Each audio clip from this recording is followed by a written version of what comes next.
Bloop, bloop, bloop, bloop, bloop. And we're live. Oh my goodness. Hey everybody, we Hi. are back. My name's Alana Whitaker. I go by Afro Butterfly. Welcome back to the Digital Green Book Podcast. As you know, I love interviewing amazing, dynamic, phenomenal individuals in and surrounding the tech space. Today I have with me the lovely, lovely, lovely Danielle Nicholson. Not only is she going to drop some knowledge bombs on us, but literally go into her background not only as an attorney, but why she's pivoted into the blockchain space. This space is sort of mysterious to a lot of people, but it's really not that confusing. It's just another type of tech. So we're really going to get into it today. Thank you so much, Danielle, for being here this morning. Thank you, Afro Butterfly. I've been so looking forward to this conversation ever since we met uh, in New York. Looking Yes, forward to this. I love it. First, I just really want to give you your flowers. There's so many people inside of this space that get in here, look for an audience base, put their nose to the ground, and go dark and go silent because they're you're in self preservation mode. You're really trying to take hmm care of yourself. No one can fault anybody for doing that. But you took it upon yourself to host Bronx Tech Week. So can you tell us a little bit about your experience with that and why you decided to do Bronx Tech Week? Y'all got too many X's and H's back to back to back. I know. So I'm from the Bronx, right? And I think what we see in tech now is very true for the Bronx. It's not just about, intelligence, it's about opportunity. Mm, Right? And we need to expose our young people, expose people who are in, the job market right now to all the different opportunities that are in tech. Because when we want to see increased representation, we want to see an increase in Black wealth, in people of color. I mean, we can't just give it, we just can't give it away. We got to be. And being from the Bronx, I realized that there was this hole that was missing in the sense that, you know, there was all these things that are happening all over the city, but none of these things are happening in the Bronx. So mm. why not bring the tech to the people? Why not highlight entrepreneurs that are building in the Bronx? There's people building in blockchain in the Bronx. Let's go. Let's not just give the narrative away. So that's really why we did it, to educate and to empower and to bring resources uptown. Hmm. Because again, the intelligence is there, the willpower is there, the creativity is there. You need the actual resources and the opportunities, and that's what we're trying to bring. So tell me a bit about your experience with that because I have organized events and I know the love and the cacophony that goes into doing that. Not only are you leaning on your community to come out, show up and support and learn from you, but you're also looking for these different entities and these legacy institutions like, hey, y'all got your bread out here. It's time for you to contribute and give back to our community. What was that like merging those two audiences together, and do you feel like a meeting of the minds was able to happen? Do you feel like a message was able to be conveyed? I think so. I think it's a process. Like but it has to start somewhere. That's what I say. Because people say, like, are you really going to change that much? Well, no one's going to change anything unless if we just sit here and talk about it, right? We So gotta in try. order to make any kind of change, you have to put it out there. And one thing that we do know is that even though people might see it as more of a kind of charity, like let's help these people out, people are also like in it for the business. It's an opportunity, it's an untapped market. And I think if we start, explaining that this is an untapped market here, let's do this. Again, Absolutely. is everybody going to be on that message? Maybe not everybody, but you have to build it. And I do believe that when you build it, people come, because that's what we experience. Like the more that we outreach to people, the more people are like, okay, okay. And they might not see the full picture, and that's okay. They don't have to see it. But as long as you surround people who have the interest and the good intent to actually do better, I'll take your help. Yes, please help us do better. I'm here for it. Intent is everything. It really It is is. everything. And when you did Bronx Tech Week, what did you find as far as the audience, what their biggest ask was? What were they hungry for? What were they looking for the most? I think a lot of people want to know where the opportunities are. You know, like so many of us, we see all these articles. This person's doing this person's doing that. This person raised 105 million off of a napkin, and people are like, how can I do? How can what is happening? What am I missing? It's that sauce, that secret sauce. You Like, know, yes. how are you doing this thing? Because you don't want to just hear about the one or two success stories. You want to hear about sustainability for more people than just a couple. And Yeah. I really think that's where we are right now in this space. Yeah. And you're exactly right. Because I think people can look at successful people and say, oh my gosh, they're so smart. Oh my gosh, they're so lucky. Right? Because I get those, oh, this person was so lucky. Yeah, but how about we forge a path so that other people can be lucky after us? Right? Yes. It's not just about us. It's about forging a path. And there are pathways. Is everybody going to be able to raise that 105 million off a napkin? No. But are there pathways to obtaining funding? Yes, there are. Yes, So there are. then that leads me to your background as we jump into some of these more targeted questions of surrounding blockchain and the legality of it. I really want to know what inspired you to become a lawyer, Mhm. because we don't see that many of us out here. Black female lawyers are increasing in number. Shout out to our Supreme Court justice. Yeah. But what sort of motivated you to go into law? And then we'll pivot into why blockchain law. So actually, when I was in undergrad, I was pre med, and I think like most people, um, I needed a path out. You know, like you look around. I didn't know any doctors. I didn't know a single lawyer growing up. But I Mhm. thought to myself, like, what can I do so that I'm safe? And I think a lot of people who grow up in certain communities, that's what they flock to, right? They look Yeah. for safety and security. Like, what can I do? So then I first said, I'm gonna be pre-med. I was a bio, I studied bio, I did all the requirements, and I was like, at the end, I was like, I don't really want to do this. Like now that I've thought about it, I'm like, I think I'm just doing this because I want something safe. Not because I actually really love science, not because I love medicine, it's because I want something safe.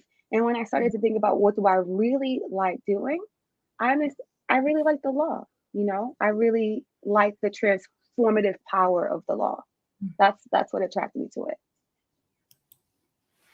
I think that that's beautiful. And I think a lot of people can resonate with that. I'll definitely say when people usually ask me about my background or as I'm interviewing people and listening to their backgrounds, there is no one clear cut linear path. And especially Black people, and especially like African and Caribbean people, we definitely feel the pressure from our families to get secure jobs, because Hmm. it's more than, oh, explore your passions and talents. It's like, no, get a good job so you have security, so you have benefits, so you have something respectable that your family can look up to. So oftentimes a critical part of the Black experience, which we're trying to redefine that now, it's put your personal desires to the side for the Hmm. sake of stability. And I think that causes so much cognitive dissonance inside of us, because you Hmm. have these things that you want to do, but then you have things that you sort of need and have to do. And those always feel like they get prioritized over your personal desires. So I love that you initially were going for something that was giving you that stability, giving you that reputation. Not a lawyer, obviously, is a very high designation, Yeah, you know, but then you shift it from that. You're like, well, what do I actually want to do? Because you could have wanted to do anything. You could have wanted to be a pastry chef. You could have wanted to be an architect, but you chose law. What yeah. inspired you to do law?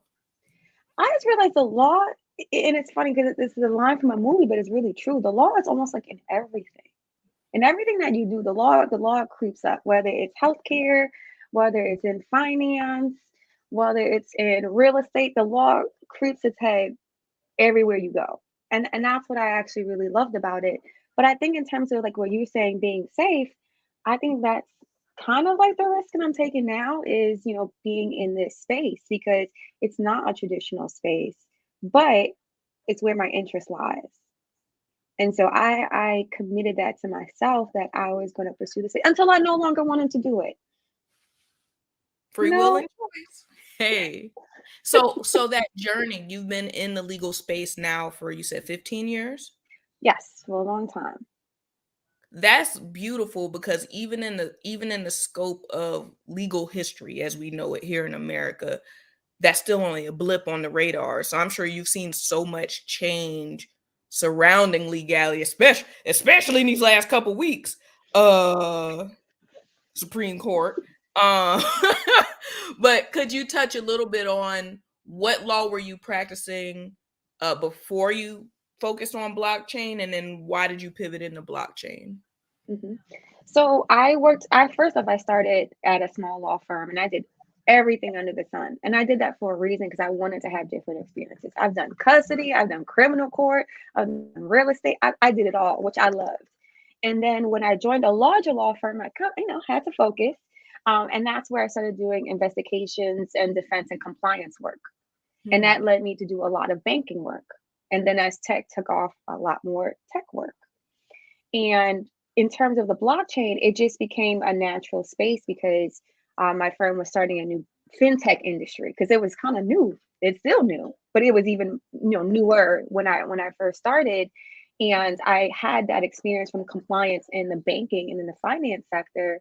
So I was like, yeah, I'm doing tech and I'm doing finance. Let's put these two together. And then it became fintech. And There that's you how it started.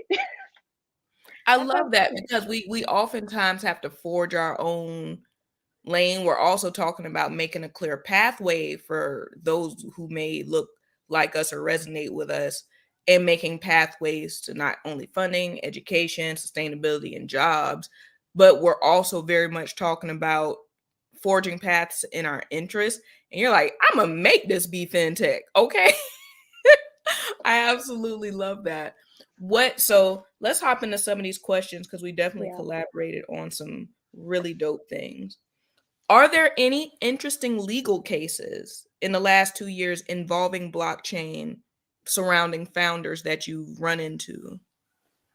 Yes. So just I always want to say this because people conflate the two all the time. There's blockchain and then there's crypto, and crypto utilizes blockchain. They are not the same thing. So I always just say that as a preference because people just think blockchain and they think crypto, Right. which is true. Crypto uses blockchain, but they are not the same thing. All So squares are rectangles, but all rectangles are not squares. there you go. Reading is fundamental. But I would say, obviously, in the crypto space, you have so many cases going on now. There's the SEC who is going after Ripple, the SEC who has gone after Coinbase most recently, and also after Binance, which is the largest cryptocurrency trading platform. So there's a lot of enforcement happening in the cryptocurrency space. So everyone in that space is watching how those play out because they will have a really large impact on the market. And then when you go into other things, you have a lot of the traditional law still applies. And I think that's what people don't understand. For example, NFTs and the Board Ape case. Mm. Just because it's within Web3, it could still be fraud. It could still be, you could still have issues with data privacy. You could still have issues with cybersecurity. So I think sometimes people kind of carve it out as if, and there are certain aspects of the law that don't account for blockchain, but they Mm. also have to remember that all the traditional aspects of the law still apply. So you Hmm. still have to be, if you have a blockchain startup, you have to be truthful and forthcoming when you're courting investors. Otherwise, that's just fraud in any name, right? Um, I guess the question, so a lot oftentimes questions that I'll get, especially because there's very few startups that are doing the same exact thing that I've come across because everyone has their own slight nuance on it. And what you said was key. Like a lot of these emerging techs are evolving so rapidly that there really isn't a legal precedence around some of them. So people almost feel like there's no guardrails in this space. So they to some degree don't even know how to operate properly or officially inside of space, but there is pre-existing law that we can refer to. But since a lot of this is new tech, it's almost people feel as though it's like all gloves off, and then they have to come back and regulate them uh in a way that seems more appropriate, or they have to come up with new laws to help them fit into a standardization mold of some types. But what I'm hearing you say is if there is no pre-existing law for something that pops up with a new type of tech, the standard right now is just to refer back to something that echoes it or that's close to it, or how does that go? No, well, first I have to say this is not legal advice because this is not legal advice. but I Hypothetically, y'all but I speculating guess over. I guess what I'm saying is that, and this is not just for blockchain, this is for emerging tech. And in my view, it's not, people think because there's nothing specifically about AI or specifically about blockchain or specifically about one of these emerging tech that, it's all hands, gloves off, and you just do whatever you want. And I guess what I'm saying is there are still guardrails. The traditional guardrails that would apply to any company still apply to you. So it is not completely gloves off, just do whatever, because there are certain compliance laws that still have to be followed in any company. And those still apply to emerging tech. But in the absence of something to the contrary, I mean, that's why this space is interesting because, you know, people are building things that we've never seen before. That part. I think that's probably one of the coolest parts, especially I would say within the last 5 years, to my knowledge. I know there's probably way more um incidences of this out there, but as I've been navigating through the founder space, the startup space, the VC space, where you got on one side of the fence, you have founders, creatives, people who are ideating. They're creating all these new concepts, coming up with these new types of tech, finding new ways to tie in open source concepts together. They're building some really cool stuff. Mm-hmm. On the other side of that, you have investors. You may have angels, you may have VC firms, people looking to invest. And the interesting phenomenons that I've been finding pop up, pitch competitions or whatever the case may be. So you have somebody with IP and new radical tech that's not been seen before, but they're founders. So they need startup funds, they need exposure, they need Mm-hmm. all the things that a founder would need. Plus they have something cool and innovative and hot. Then you have people with resources looking for innovative things to invest in and get like a 15x ROI on. And I've always felt concern for the more vulnerable party, which would be the founder in this instance, when they're getting involved in pitch competitions, when they're showing up and displaying their tech to like a conference hall or something of that nature. And I'm always worried about IP getting harvested, intellectual property. And I'm saying that for the audience. I know you know what that is. I'm always worried about like exclusivity contracts. So say I'm a founder and I have this really cool thing, and now they sign this long list of documentation so they could get some startup capital, and now they can't really go anywhere else or share with anyone else. Or the other thing I've seen mentioned before, there's been a few posts this week where people who are VCs are like, well, a lot more founders are asking us to sign NDAs before they show us their tech, but it makes it harder for us as VCs to really get involved, because as VCs, we do get a lot of pitches. So if I sign an NDA for one founder, that might put me in a bucket where I can't get involved with other founders who may have similar tech. So I guess my question to you from a legal perspective, which is not advice, would be, as a founder, if I'm developing something really cool, blockchain based, emerging tech based, and I'm getting involved in this VC pitch competition ecosystem, is there a best practice or a best way to protect myself? Should I be asking for NDAs? What's the best way to move inside of this space? Yeah, so I mean, you said exactly, we're saying the same thing, right? When we were speaking just a few minutes earlier, all of the same rules apply in terms of law. Like you still need to protect yourself. You still need to, in terms of IP, intellectual property, in terms of patents, if you have a patent, if it's something is patentable, you still need to do those things. It's not as if, because it's emerging tech, it's just whatever you want. The patent and trademarking your name, all those things still matter. Mm-hmm. The exclusivity contracts, reading the fine print, having people look over your contracts still really matters. And I think that the advice that friendly advice, not legal advice, that I always give to people is that, you know, is using your own discernment.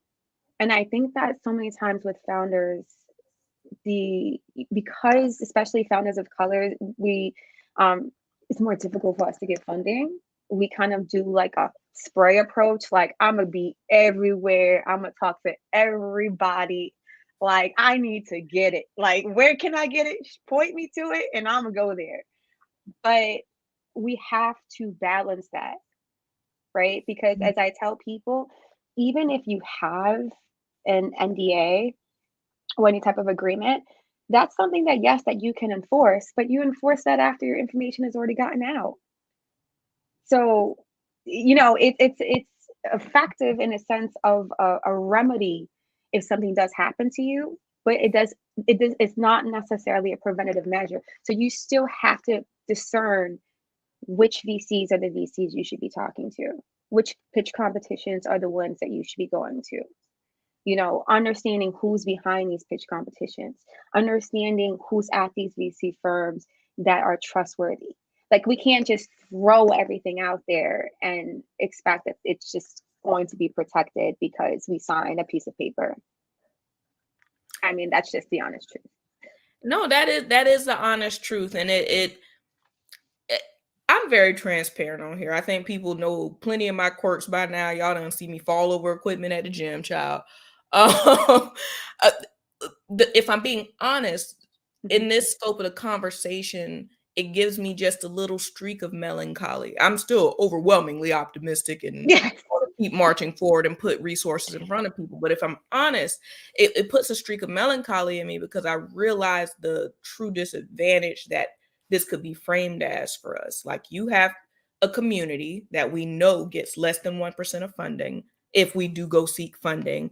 And then we're being basically told this: build yourself up by the bootstraps or just build something so interesting that it'll get funding. If Yes. that were the case, obviously everybody and their mama would do that. So we're in this space where startups need at least, honestly, approaching 150 to $1 million of funding to really get a solid MVP off the ground. And we know our community is not well positioned to do that well over 80% of the time. So the easiest route of access for us in those positions has typically been the pitch competition or been that. But like you're saying, we have to be very selective in discerning who we're pitching to. But that in and of itself is already even more limiting in an area where there's not that many funds. So it's like it's like, okay, you're on fire and you want to be put out with water, but don't use the water from there, or there. Use the water from here to put out your fire. You're like, I'm just trying to put the fire out. Don't. So it's this weird catch-22 that I see for our community, and I'm like, we have to find better solutions. We have to. Um, but no, your advice is solid and it's logical. Just because you're in a vulnerable position does not mean you accept any and all help that is out there. That's straight up Yeah, facts. But that's where that for little sure. streak of melancholy comes from. Because I'm like, there has to be a better means. There has to be. There has to be. But we're going to explore that. But wait, wait, Um, we're going for that, and I think you're right, and that goes for anything outside of even IP harvesting. Like every VC is not going to be a VC that's best for you. Not every VC is going to have your best interest in mind. Some of them, they just want their money and they don't really care if your startup is successful. So in any aspect, even outside of the IP or the NDA situation, you have to discern who you're aligning yourself with always. That's just always. always. So the next question was, what are some key things that founders inside of this Web3 space can do as they're considering developing MVPs? So we were just talking about making sure you're trying to source the correct funding sources, but what are some other Mhm. considerations from a legal aspect outside of NDAs that a Web3 founder should be thinking about? So as we mentioned before, I think considering all of the legal rules that are normally there still apply. So if you have a name, making sure that you trademark it. If you have something that's patentable, making sure that you patent it. making sure that if you're in a heavily compliance industry like healthcare or like finance, making sure that you have someone on your team that really understands the nuances and the small steps that need to take place. I think that's still really important and not a step that people should overlook because they're trying to like get things out as quickly as possible. That makes sense. One piece of advice I could give for that, in each local city, there's something called sorry, I need to cut my notifications off. There's something called SCORE, so Hmm. SCORE. Usually, this is a local resource that can help point founders or entrepreneurs in the correct direction when they're looking for these sorts of resources. So, if you're looking for uh, light legal counsel or looking for patent counsel, or maybe even some pro bono resources, you might be able to find that by typing in SCORE and in the city that you're in. Outside of that, these things do come at a fee. So if you do get startup funds or something like that, try to allocate at least 20% of your budget towards legal, trademark, and IP, just so you can set a precedence for yourself. Because of all the conversations I've been having with founders, I think I focused like the last year and a half of my journey in this space of just talking and listening to people, people who are creating, people who are funding, all of them. I just want to have these Hmm. conversations. And to be honest, on the to-do list of things for founders, legal often comes in like number 11 or 12. It's Although expensive. they know it's a one, two, or three, but because of finances, it becomes in at 11 or 12 on their list of priorities. So that's the mental hurdle I'm trying to reconcile right now for that. Like, they're like, okay, well, funding usually is going to travel and lodging because they have to get to places to put themselves in front of the right audiences. Hmm. Then it's usually, if they're building a SaaS, it's going into development. After that, it's usually keeping their lights on, keeping gas in their car, feeding Oh, themselves, it's necessary. all of that. Then it starts going to the forward facing stuff, social media, websites, assistants, all of that. So by the time we get through all of that, then they're like, okay, legal. You're like, wait, no, no, no, no, no. Before you even ideate or pitch, legal needs to be up there. But it's this in real time thing that we know what makes sense on paper versus what people have to do to survive. So that's that bridge that Yeah. I'm trying to gap. And there are ways to bridge the gap. I mean, they're not easy ways. I mean, if it was easy, everyone would do it. But one, there are advisors, like legal advisors, who are, you know, I guess more reasonable than larger law firms, such as myself. So plug for me. But I know other people too, depending on what industry you're in. I might not be the best person depending on your industry, but I know others. So if anyone is actually looking for like a reasonably priced um, legal counsel, I can help them out or All find right. someone to help them out. But I Y'all think, better hop in it, that inbox. You better link in. Hey. but also in general, it's also about how you build your team too. So I always volunteer that to anyone. Um, Legal and finance ends up always being at the bottom. And I get that because they're always considered to be expensive. But the difficult part is that if you get them wrong, they're very costly. They 10x really quick if you don't handle them properly.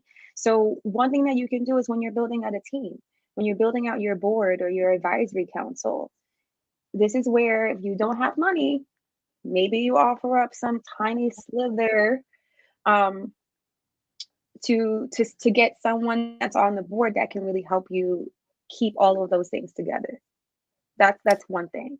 And the second thing I always say is that there are a decent number of law firms, especially the larger ones that have pro bono programs, especially since 2020, that will work with Black founders. And again, if someone wants to send me a message, if they tell me like what industry they're in, they don't have to tell me the name of their startup, just what industry they're in, I can point them to some of the firms that I know that do pro bono work in the tech field. That's definitely a phenomenal resource. If y'all paying attention, y'all better go ahead and follow her on LinkedIn and send her a message. Uh, but no, that's honestly one of the main concerns that I've heard when I'm having these conversations with founders is that because of the expense it gets put at the end. But you make such a good point. If something pops off, then it's a 10x expense immediately. And so in an ideal world, this is a pivot question. Mhm. In an ideal world, knowing that finances is one of the major concerns of most founders, especially Black founders or founders of color, but knowing that legal is such a big expense, what would be the ideal way in a dream world of reconciling that? What would it look like? Like, I'm a founder, I have an idea, I want to do a startup. What would the next steps be in an ideal world? In an ideal world, Mm. and without any money, an ideal world with no money. Exact. I know it's a weird thing, but no, but for real, But an for real. ideal world with no money, I would one make sure that I actually start up the company properly, in Hmm. that I have, um, even like you said, something like SCORE, something to just even do the basics, like your incorporation, making sure you file taxes, like making sure that do that IP work, whether it's a trademark, those things that you would need before you launch. There are, in every city, there's chambers of commerce that sometimes can be a resource depending on where you are. So it would depend on the location, but I think there are a lot of places where you can get those fundamental, and I say very fundamental, resources. So if I was starting out, I would first start with those very fundamental resources that, like, again, that almost any company would really need, right? Hmm. And then I would work on building my team. Like I said before, I would really, and again, you have to discern, not just like, hey, anybody who says they do this, like, come on board. No, but I would, like you said, you go to conferences, you meet people, you talk to other people that these people know. Like, you ask for you get your kind of references, and you build a team that you feel confident in, and that team can be a resource for you until you get the funding in order to build that up and do everything the way that you wanted to do. But at least you're aware of what needs to be done, because I think that happens to a lot of founders where they're so busy, like you're saying, building and developing an MVP, that when people are like, okay, so what are you doing for cybersecurity? They're like, what? Like,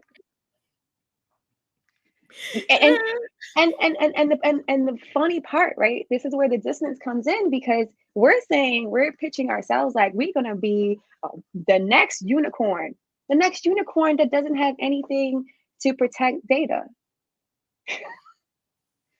I mean, so you have to build with your scale in mind. That's what I think. If you're pitching yourself as, this is an incredible opportunity, we gonna make it, we gonna get it, you have to build with that in mind. You have to build as if you had millions of customers. What would that even look like? What would you need to do? You know what, the most interesting thing for me is finding those areas of cognitive dissonance. And I almost don't blame the entrepreneurial community because they don't know what they need to know. And I've even learned quite a bit myself as I've been going through this journey. As someone who has two service-based ed tech startups, there's very little that I have to do in the way of those items you mentioned thus far. But my friends who are building out SaaS and they're trying to get it out of the mud and produce things out of thin air, it's like I don't think that they're not considering those things. It just literally is a line item that they can't tackle. They can't. So I'm almost feeling as though there needs to be a basic uh startup package that is available to disadvantaged founders, meaning that it comes with a bundle of legal resource, cybersecurity, IT protection, uh, NDA training, things like that. If we're talking about a launch pad of success for people, I really think that that's a thing that needs to be developed, because I would say overwhelmingly, probably into the high 90% of people really don't understand any of that until they're already waist deep in the space. And Hmm. I'm pulling that number from like just going to conferences, having conversations, and finding people who are on their third, fourth, fifth business because they burned it down on 1, 2, and 3. So it's a really interesting thought, because I'm really taking in what you're saying and really thinking about what I know from at least my very limited scope of what I've seen. And I really don't think it's that people don't want to do it. It's that they don't know that they need to do it. And then it's like it almost feels like an unrealistic ask to some entrepreneurs, because it's like, where is this coming out of left field? Like, you want me to create this amazing product, but then at the same time you're like, oh, here's the fine print of everything else that you need to know. So there has to be a better education and literature for founders. And I know there's things like startups and accelerators are out there, but even for the novice entrepreneur, them learning about those things comes late in their journey sometimes. So they don't even know that there's prep work that they could be doing. But girl, we just having a real conversation about We this are. right And now. you're right, and it's hard. You're right. If it was easy, everybody would be doing it. I mean, Right. that's just the fact. It is hard, and the people who are successful have figured out how to get it done. And that's either how to get funding, because a lot of times what I've seen is that for people who do have some of those holes, like you said, they don't know what they don't know. If someone believes in their idea and they believe in the people, and I stress that all the time, the people, I hear that everywhere I go. It's the idea and the people. They have to believe that you can execute this idea, which means that even if you say, I don't have the funding resources to do X, Y, and Z and all these things, I've at least thought about it. I've tried to educate myself as much as I can on what I would need to do. So then, if you're just asking someone to plug in a hole that you know you have, that's to me a slightly easier ask than saying, I don't even know what's happening. Yeah, no. That too. That's something that when I'm having conversations with founders as well, that I do my best to highlight, because you're already starting what feels like a few paces back. You can't say, "Hey, bring me up to the starting line." Like, it's like, okay, even though you should be able to. Mhm.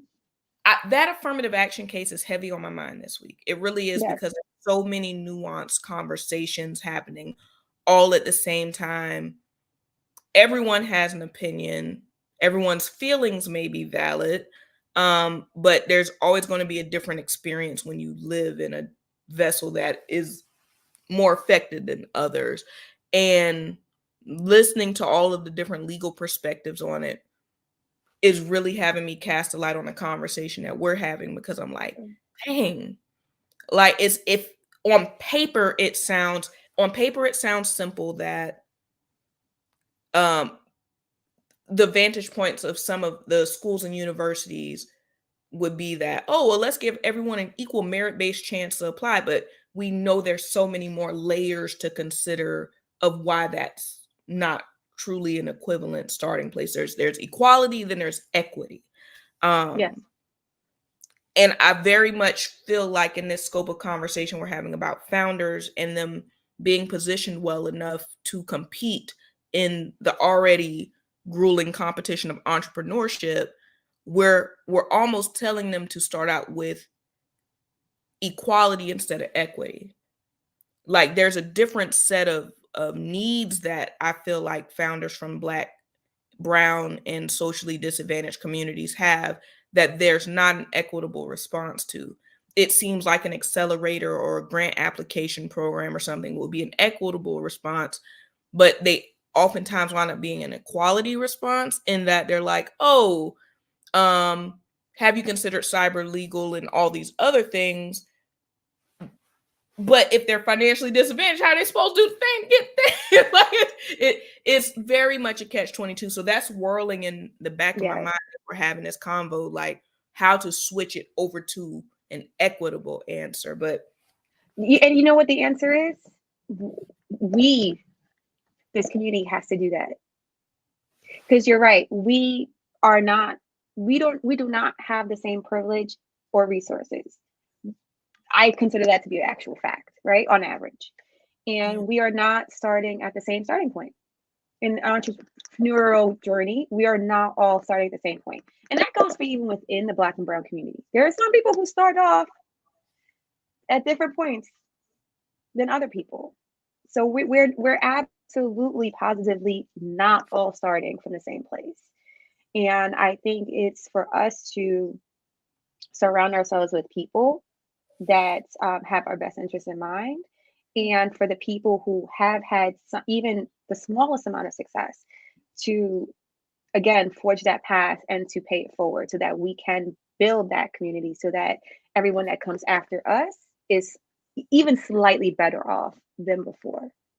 Even this conversation right now, because if we're expecting that it's going to be equity in terms of resources and opportunity, and even right now we're in the space that we're talking about right now in entrepreneurship, it's just not. Some people don't have to work. You know, there are some people who get to work full time on their startup. There's some people who have a full time job, two kids, and then their startup, right? And so we're not going to all start up at the same place. We're just not. But that doesn't mean that we can't be successful. We just have to play a different game. This is why I like people from New York. I feel I'm like honest. y'all have I feel like y'all have a completely different vantage point or perspective on sweat equity. I believe all of us have it in us. I really do, because we're used to grinding before seeing the tangible results of something sometime. But the mindset surrounding sweat equity is completely different from New Yorkers. I feel like How so? um it's a bit of spirit mixed with a bit of I'm gonna keep pushing until it shows up. I don't care what I have to push over to make sure it shows up. And I also think because of the geographical layout, y'all are very much stacked on top of each other in your boroughs. Like you have to know your Mhm. neighbor. Even now in an age where if you go to other cities, people probably don't even know their next door neighbors' names because the convenience of technology has almost made it as such. So Yeah. when we're looking at things in the blockchain Web3 space and we're talking about DAOs or the concept of decentralization, I found that a lot of these more novel communities have struggled with it because it's based on community. And we live in an era in which we don't community like we used to community. Like growing up, I was born in the 80s. Growing up, it was very much so you know your neighbor's name, very much so you play outside with the neighbor's kids, very much so if you forget your homework at school, you have the phone number of your Hmm. classmate, you call them. But we live in an age now where most things are automated or voice to text or chat GPT, or people aren't interacting with each other on a human level in the way that they used to anymore.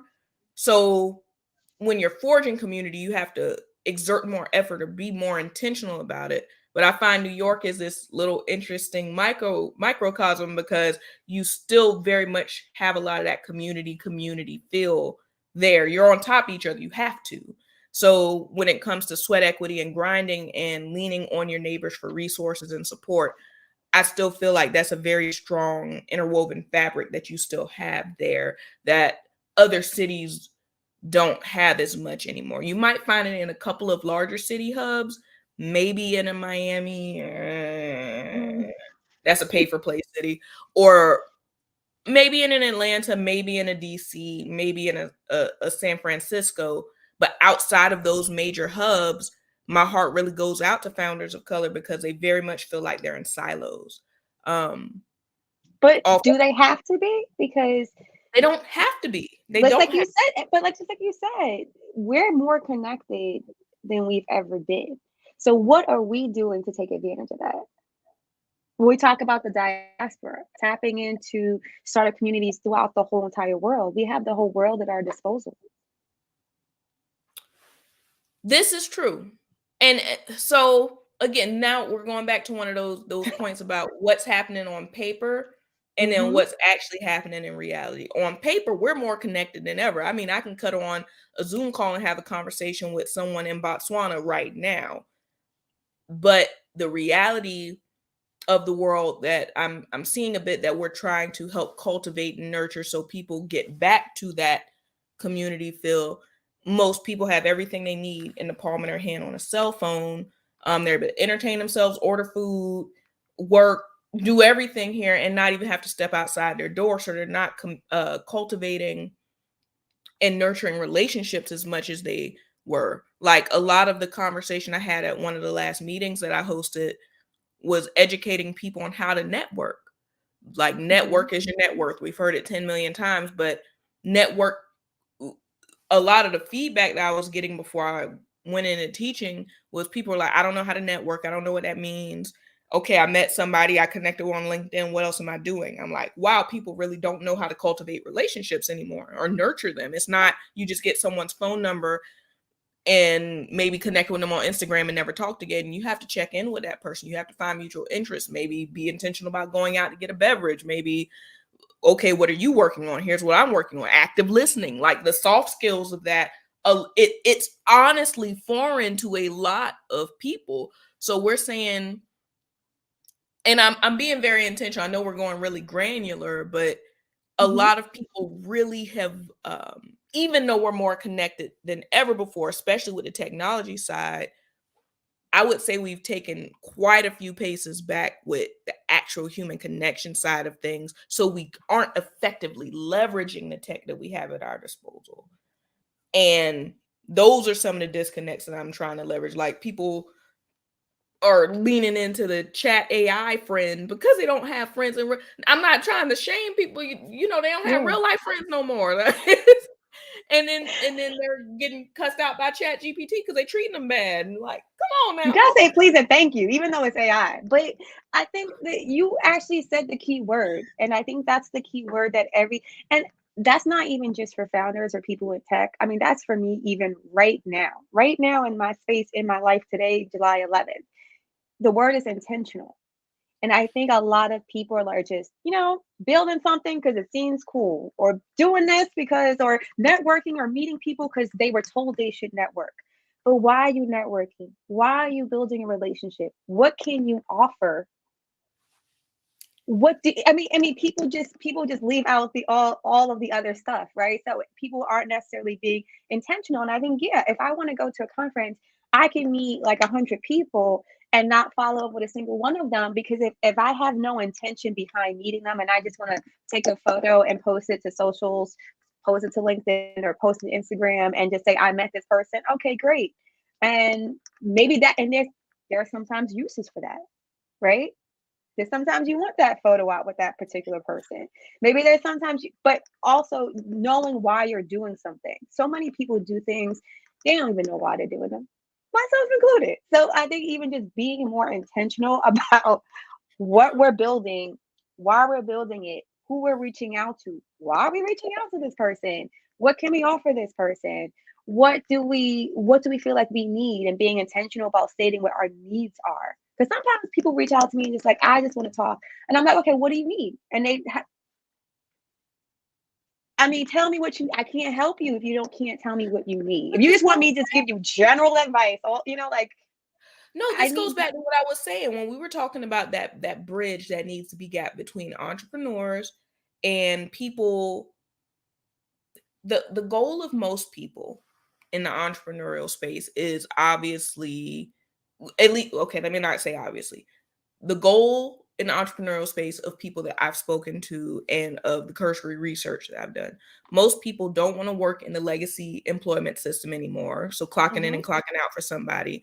They Don't work. want to, girl, don't, It don't work they no more. they don't work no more. Or and they want to be known for creating something that they're proud of, or they want to be able to make a business that sustains them outside of traditional job roles.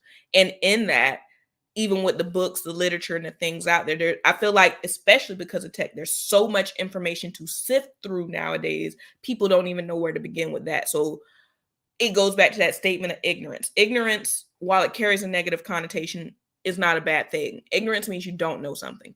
Most entrepreneurs do not know what they need to do to be successful in this space, or even what information to look for. Sure, you can give them a lean startup, you can give them traction, you can give them all these great books.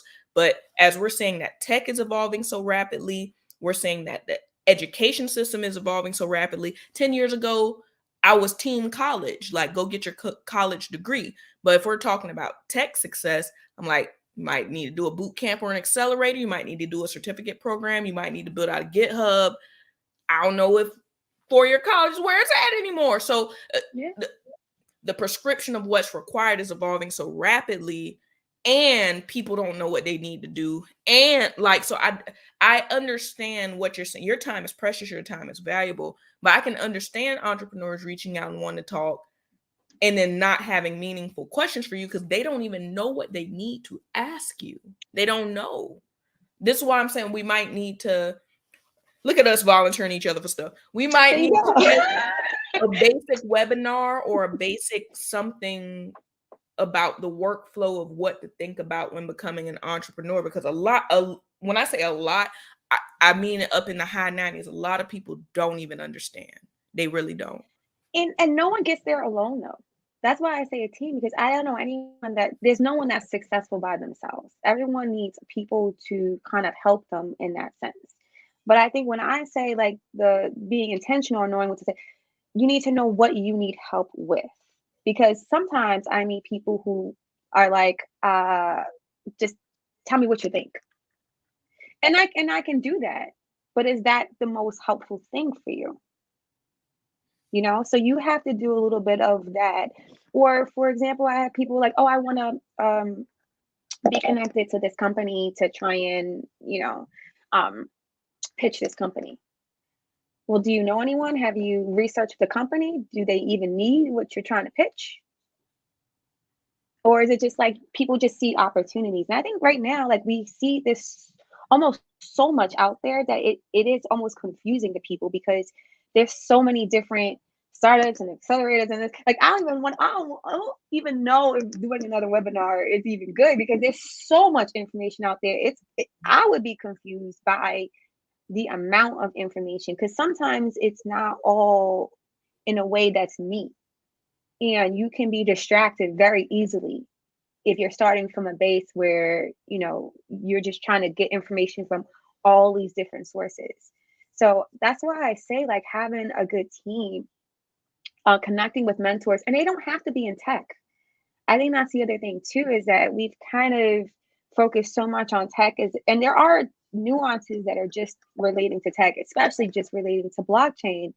But running a successful business, I say if you know anyone that has ran a successful business, have a conversation with them if you are really at a point where you don't know where to start. No, I feel you. And I'm very blessed. I'm very fortuitous that I do know people that I can reach out and put my hands on. And while still being a protective buffer to my friends, I do try to refer people as much as possible to people in my network. But even that is a privilege, you know? Yes. If you're a young entrepreneur in the middle of podunk nowhere and you don't have that resource, it's like, what the heck am I supposed to do? But that goes into the next question. Build a community. That's why, I mean, we talked before about, you know, what you're doing in Jacksonville, what I'm doing in the Bronx. That is literally why we're doing this, so that we build that community out, so that people do have trusted people. And sometimes you might have to be the one that build it. You might have to be the one that raises your hand and says, I don't see any resources around here. Let me fix that. Woo, midnight oil for sure. That does lead into the next question. What are, in specificity, I know we've talked about score and a couple other things, but specifically for blockchain based founders, are there one or two great resources that you really like? I think if you're trying to follow the news, depending again where you're building it, because blockchain is huge, Yeah. and blockchain, it's a tool. It's not necessarily it's not an industry in and of itself because there's so many industries that utilize blockchain. So I would say you should still follow whatever is like the top for your industry because that's really going to tell you where the things shift. Blockchain is just something that you use within your startup, right? But I think if we're talking about like it, kind of like the rules or some of the legal stuff, there's the Digital Chamber of Commerce that's out there.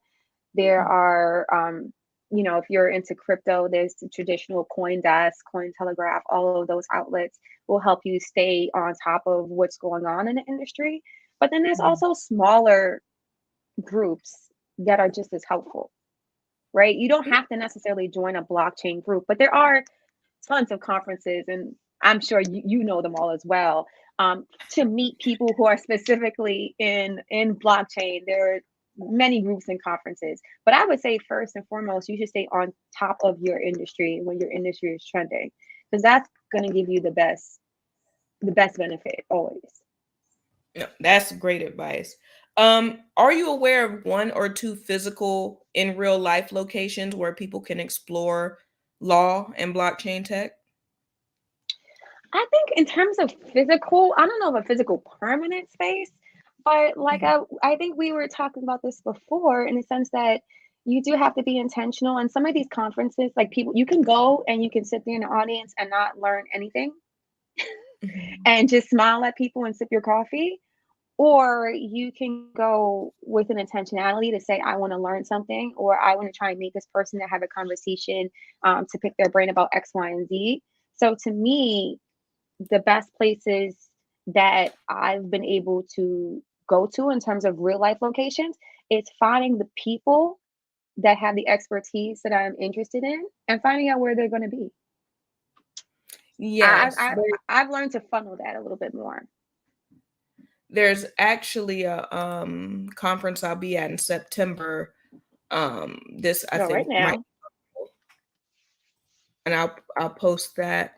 Let me go ahead and make a little banner for this. Create a banner. Bloop bloop. Enter. Where is it going to Boom. be? Washington Oh, yes. D.C. So September 28th and 29th. So GBA is a government blockchain association. They have a lot of different conferences throughout the year. I just spoke at one of their panels back on May 25th.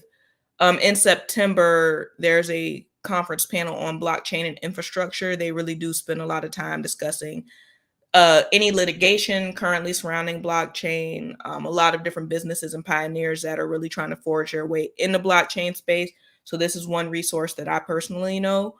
So if you're in Washington, D.C., or you can make yourself be in Washington, D.C., September 28th and 29th, this will be a phenomenal resource for those of you with blockchain-based SaaS, blockchain-based service businesses, or just wanting to join the conversation surrounding blockchain tech infrastructure in the US and the government, or not just the US. Actually, one of my co-panelists in May was highlighting KSI, which is one of the blockchain oversight infrastructures in Estonia, and I think they use it in 7 or 8 other countries. Like they've been using blockchain technology for 10 years to document their driver's license, marriage, birth Mhm. certificates, death certificates. It's very easy for everyone. There's been open conversations surrounding the responsibility of the government to handle your data safely. So that was a great resource. Um, And there's tons of so conferences as well that enter into, if you talk about the normal players, the New York obviously is a big one. Miami has a lot of conferences, Texas. So there's definitely places, and that's just in the US. And if you're ready to travel abroad, there's a whole nother category of international conferences. So again, if people want to drop their location, I can definitely let them know of some conferences that generally pop up in their area. absolutely. Yeah, and for me, so that was sort of how I found support and resources and help in my industry. I would show Hmm. up at conferences, and then I'm clearly a talkative individual, so I run my mouth until I ran into somebody that felt like a kindred spirit or was aligned with what I was doing. That's one piece of advice Hmm. that I can give. Like if you pull up and show up, I know that's not always available to everybody. That was another question that I got. They're like, "Well, how are you able to do it?" Honestly, the first 3 years I was self-funded going to these conferences and traveling. Now I do speaking engagements for pay, and then of course I have two businesses that allow me to be able to have this mobilization that I have. But for those of you who might be in a more entrepreneurial space and not have the funds or the resources, look for live stream conferences. So conferences that you can watch virtually. Be intentional about being active on LinkedIn and networking and reaching out to individuals speaking at the conference, or either Hmm. other audience members that are watching the conference, because it's clearly a shared interest there. Um, that would be my biggest piece of Yeah. advice. And that worked for me, especially during the pandemic when things were remote. I did go to a lot of virtual conferences, and sometimes the speakers, I would reach out to the speakers after the conference. I mean, that's the other thing too. We can't be afraid. The worst someone could say is no. So I've definitely attended live conferences where it's been an amazing speaker and I wanted to learn a little bit more about what they were discussing. And I sent them a message saying, I just attended the conference where you were at. You were amazing. I was wondering if we could have a 15-minute Zoom call. And you'll be surprised by the amount of people that will say yes. The worst they could say is no. So we also have to be, not fearing that kind of rejection and just being a little bold when it comes to, asking people. A lot of people are fearful of rejection, and I Sure. think that's a really good piece of advice. Um, it you can't be afraid of the no. That's in either in entrepreneurship Mhm. or in All in business. life. All in All of life. life, to All in be life. honest, because one no don't stop the show is how I go. Does Okay. not. Show goes on. I can't believe we've been on for an hour. If you have about 10 more minutes, we can wrap up. Okay, yes, yes. So let's power through the rest of these questions. One, Okay. how do you see the blockchain landscape evolving in the future from where we are now in 2023? It's only going to be used more. I mean, that's the case with a lot of this emerging tech, blockchain, AI, um, that they're kind of in the same similar bucket in the sense that people are going to find new ways to utilize them, which is good. And in Yep. terms of how, and even now, I guess the other thing that people kind of should keep in mind that again, blockchain, AI, all these things move the way markets move. There's ups, there's downs. It's this is a time to build because there's like not as much funding. There's not almost as much funding for tech, period. Right. So this is the time to build so that when the market recovers, you're prime and ready. I think that's what I've been hearing, and that's something I also really agree with. You just gotta be ready for it. So now is the time to put your head down. That's honestly how I feel about it. Y'all wonder why y'all see me all over the place. Is that it's A, nobody can doubt that I'm doing the work right now during this season where it's more quiet, it's harder to get things accomplished. I'm really passionate about the work that I do. But B, when it's jumping again, I've been here. So you ain't got to Yes, worry. because everybody will come to the party once it's past midnight. But you're like, I've been here. I've been here. I've been here. I've been That here. part. And you have all of the proof of that. That will make it, and that will make a difference. That will Yeah. make a difference. I'm not afraid to be the first person on the dance floor. I will be doing the stanky leg all by myself. All Listen, outside. you gonna have the prime, and that's what gives you the prime place. Everybody's gonna be in the corner all scrunched up. You're like, I have the whole center floor because I've been here. Been here early. Now the difference is I'm doing it for y'all too. Yay! Okay. Number 6. So what large scale opportunities do you see to build with blockchain in the immediate near future? Definitely. Well, real estate is one that people are already utilizing in a lot. Real estate in supply chain, but also in healthcare. I think healthcare is going to be a big jump off eventually. And not just a guess. I'm not in the healthcare industry, but I feel like there's a lot of applications for it in healthcare and portability of medical records, things like that. And I think that's again, when people are thinking about blockchain, it's not as if like I have a blockchain startup, you have a blank startup, and you use blockchain for it. And I think that if you can find a use case for it, there's a lot of use cases for blockchain that aren't really publicized because all the attention goes to crypto. But there's a That lot of use cases for it outside of crypto that I think when people use, it'll, in each individual industry that's even already established now, people will find more use cases for it. You know what the interesting thing was? I just did a webinar about a month ago for Women of the Future AI Emerging Technologies panel. And that was my panel. It's the intersection of healthcare and tech. That is one of my largest passions that I'm like burning the midnight oil on. They're not only healthcare records, but I would say healthcare has been one of the places because it gets so much funding that blockchain technology, AI, and machine learning are already in heavy use. They've been in use for quite some time. Even when we were talking about concepts of the metaverse, I recall when my home hospital, first hospital I started at was Mayo Clinic here in Jacksonville, Florida. Mayo Clinic's a world-class hospital.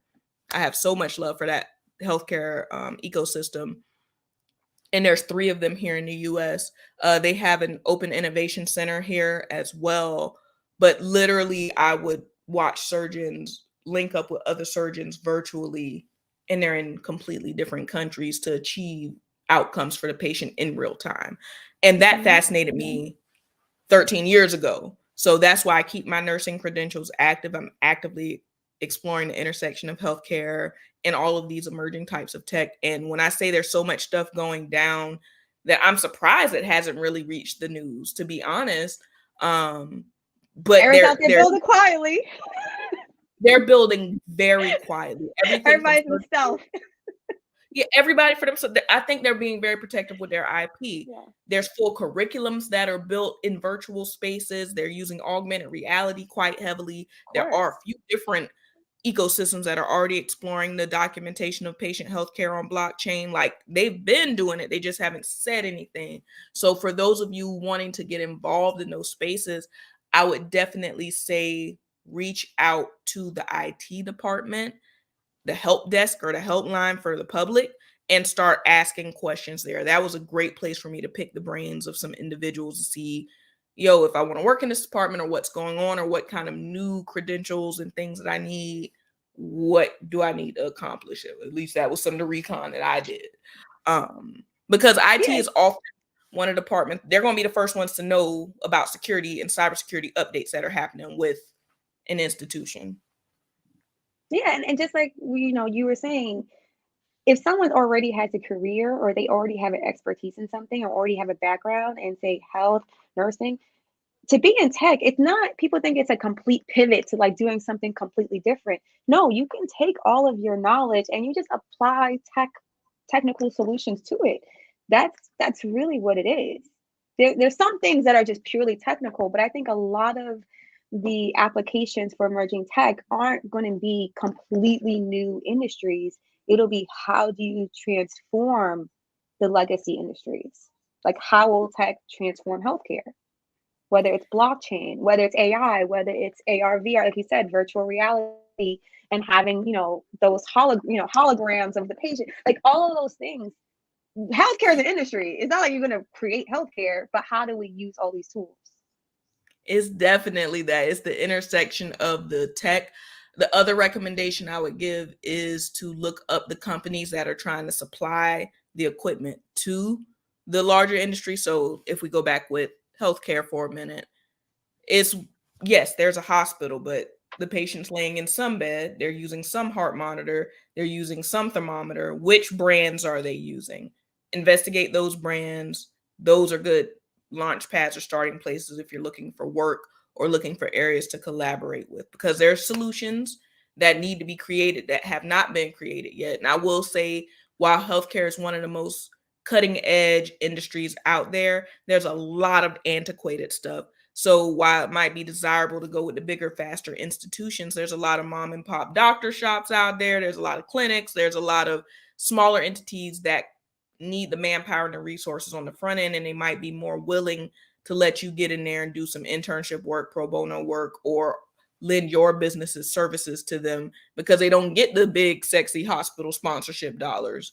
So that's another resource to look into.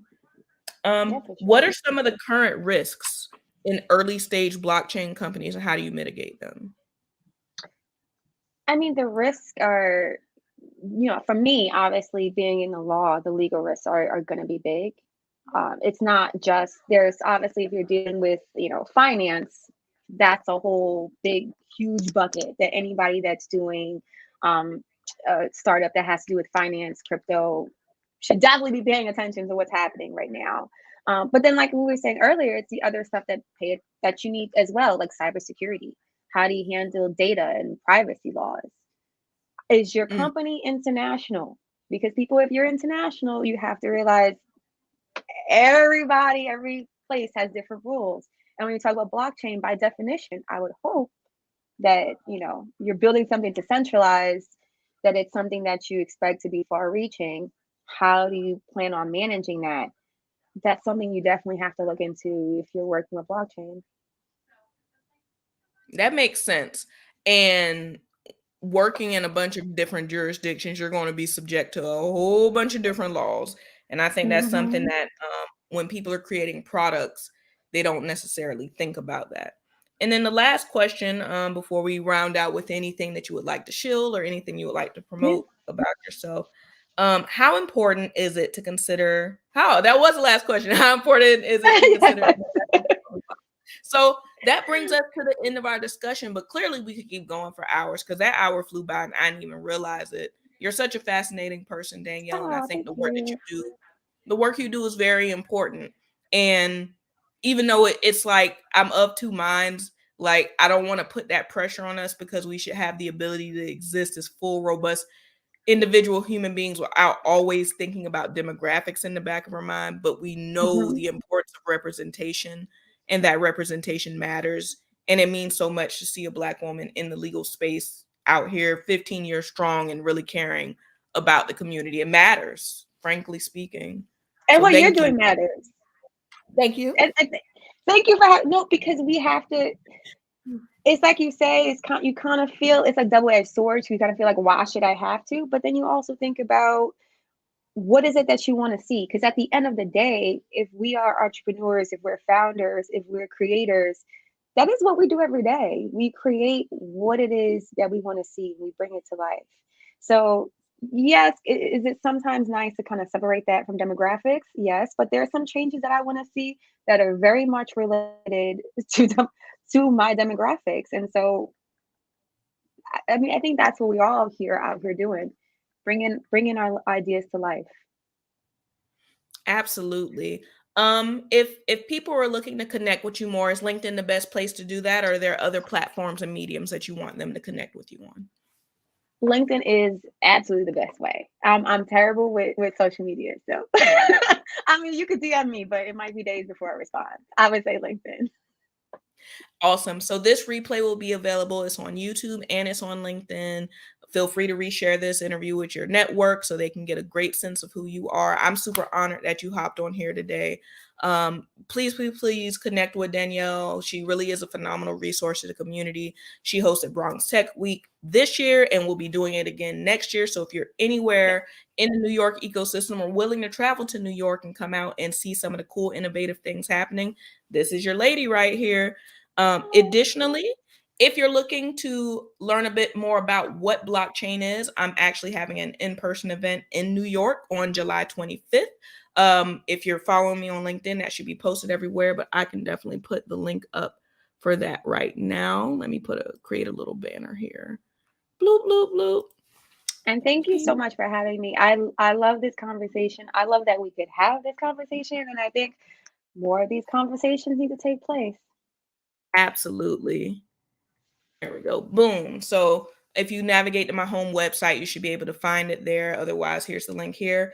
Blue collar to the blockchain.org/near New York City 2023. It's a free event to the public. We'll be having some drinks, some music, some dancing, and we're going to go deeply into what blockchain is and how you can start utilizing it and building with it right now. We've partnered with a couple of the local blockchains that are out here that are global brands. This particular event will be powered by Near Protocol, which is one of the leading blockchain protocols out there right now, actually. So if you just want to come explore and really see what that is and what it looks like, I'll be in New York City on July 25th. So hopefully I see some local New York natives come out there. If you're in town, I hope to see you too, Danielle. Yes, Welcome to absolutely. my hometown. Welcome back. Yes, ma'am. I feel like I'm up there a lot now. I'll be doing a You lot of are. I'm like, I just saw you last month, but be up there. Y'all got some good food. I don't know I what to do. tell you, man. I don't Thank know. you. Thank you. But this has been a blessing, y'all. And the replay will be available. Definitely share this with your friends, even if they don't have startups in the blockchain space. I think this was great advice for people in entrepreneurship, period. So thank you, Miss Lady, ma'am. And you have Thank a great day. you. You too. Talk to you soon. Bye.